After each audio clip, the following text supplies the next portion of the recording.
Hi friends, welcome to my channel. ഇന്ന് ഞാൻ ഉണ്ടാക്കാൻ പോകുന്നത് ഒരു ഗ്രീൻ പീസ് കറിയാണ്. രാവിലെ ബ്രേക്ക്ഫാസ്റ്റിന് ഇടിയപ്പത്തിനും പുട്ടിനും അപ്പത്തിനൊക്കെ കോമ്പിനേഷൻ ആയിട്ടുള്ള ഒരു അടിപൊളി ഗ്രീൻ പീസ് കറി.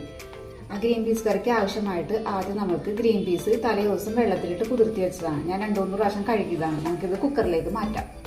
കഴുകി വെച്ചിരിക്കുന്ന ഗ്രീൻ പീസ് നമുക്ക് കുക്കറിലേക്ക് ഇട്ട് കൊടുക്കാം. ഒരു ചെറിയ 1/4 കപ്പ് ഗ്രീൻ പീസാണ് എടുത്തിരിക്കുന്നത്. എനിക്കിത് ഇത്ര മതി, അതുകൊണ്ടാണ് ഞാൻ ഇത്ര എടുത്തിരിക്കുന്നത്. ഗ്രീൻ പീസ് കറിക്ക് ആവശ്യമായ ഇൻഗ്രീഡിയൻറ്റ്: ഒരു ചെറിയ സവാള, 2 പച്ചമുളക്, കറിവേപ്പില, ഇഞ്ചി, വെളുത്തുള്ളി ഞാൻ ചതച്ചത്, കഴുകി ചതച്ചതാണ്. നമുക്കിതെല്ലാം ഗ്രീൻ പീസിലേക്ക് ഇട്ട് കൊടുക്കാം.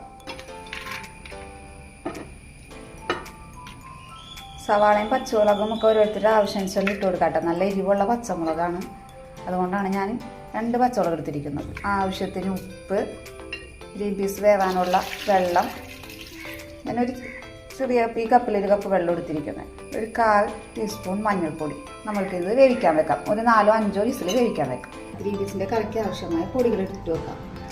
മുളക് പൊടി ചെറിയ ടീസ്പൂണിൽ 1/4 ടീസ്പൂൺ മുളക് പൊടി, നല്ല എരിവുള്ള മുളക് പൊടിയാണ് കേട്ടോ.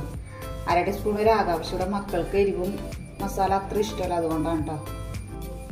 1 ടീസ്പൂൺ മല്ലിപ്പൊടി, 2 ടീസ്പൂൺ ഇടണോട്ടോ മല്ലിപ്പൊടി. ഞാൻ പറഞ്ഞില്ലേ, മക്കൾ മസാല ഇടുന്ന പ്രത്യേകം പറഞ്ഞിട്ടുണ്ട്, അതുകൊണ്ടാണ്. 2 ടീസ്പൂൺ എന്തായാലും വേണം മല്ലിപ്പൊടി. ഞാൻ മസാല കുറച്ചുള്ള ഒരു ഗ്രീൻ പീസ് കറി ഉണ്ടാക്കണേ. നിങ്ങൾക്ക് മസാല കൂട്ടിയിടാട്ടോ.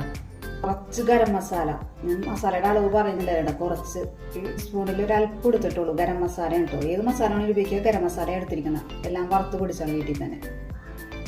ലാസ്റ്റ് കുരുമുളക് പൊടി ഇടും. മസാലപ്പൊടി നമ്മൾ കുറച്ച് ഉപയോഗിക്കുന്നതിന് നല്ലത്. പക്ഷെ നമ്മൾ കേരളയിൽ അച്ചാറും എരിവും ചമ്മന്തിയൊക്കെ കൂടുതൽ കഴിക്കുന്നവർ, നമുക്ക് എരിവും പുളിയൊക്കെ ഇഷ്ടമുള്ള ഒരാൾക്കാരാണ് കേരളീയർ. മസാല കുറച്ച് കഴിക്കുന്ന ഏറ്റവും നല്ലത്. പക്ഷെ എനിക്കിവിടെ എരിവും പുളിയൊക്കെ ഇഷ്ടമുണ്ടാകും. മോൾക്ക് ഇത് ഇഷ്ടമല്ലാത്തതുകൊണ്ട് ഞാനിങ്ങനെ ഉപയോഗിക്കണം കേട്ടോ. നല്ല ടേസ്റ്റി ആയിട്ടുള്ള ഒരു ഗ്രീൻ പീസ് കറിയാണ് കേട്ടോ. ഗ്രീൻ പീസ് ഒരു 4 വിസിലേട്ടൊക്കെ വെന്ത് വന്നിട്ടുണ്ട് കേട്ടോ. നമുക്കിനി ഗ്രീൻ പീസ് കറി വെക്കാം.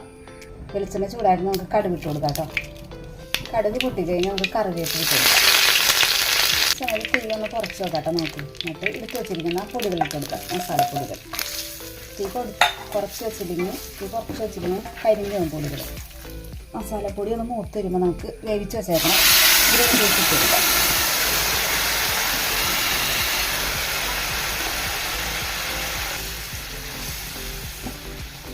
ഈ സമയം തീ ഒന്ന് കൂട്ടിയിട്ട് നല്ലോണം മസാലയൊക്കെ പിടിക്കാൻ വേണ്ടി, പീസിലേക്ക് മസാലയൊക്കെ ഒന്ന് പിടിക്കാൻ വേണ്ടി തീ നല്ലോണം കൂട്ടിയിടാം.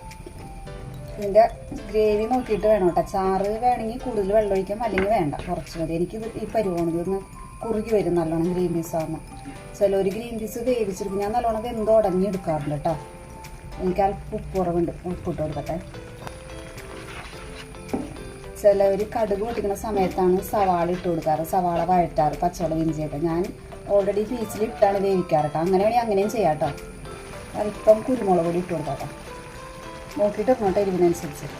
2-3 മിനിറ്റ് ഒന്ന് മസാലയൊക്കെ ഒന്ന് പിടിക്കട്ടെ ഇതിനകത്ത്.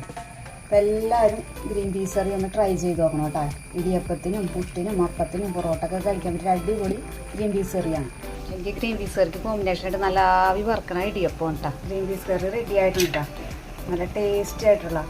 എൻ്റെ വീഡിയോ കാണുന്ന എല്ലാവരും സബ്സ്ക്രൈബ് ചെയ്ത് സപ്പോർട്ട് ചെയ്യണം കേട്ടോ. അപ്പോൾ ടേസ്റ്റി ആയിട്ടുള്ള ഗ്രീൻ പീസ് കറി റെഡി ആയിട്ടുണ്ട്. Okay, bye.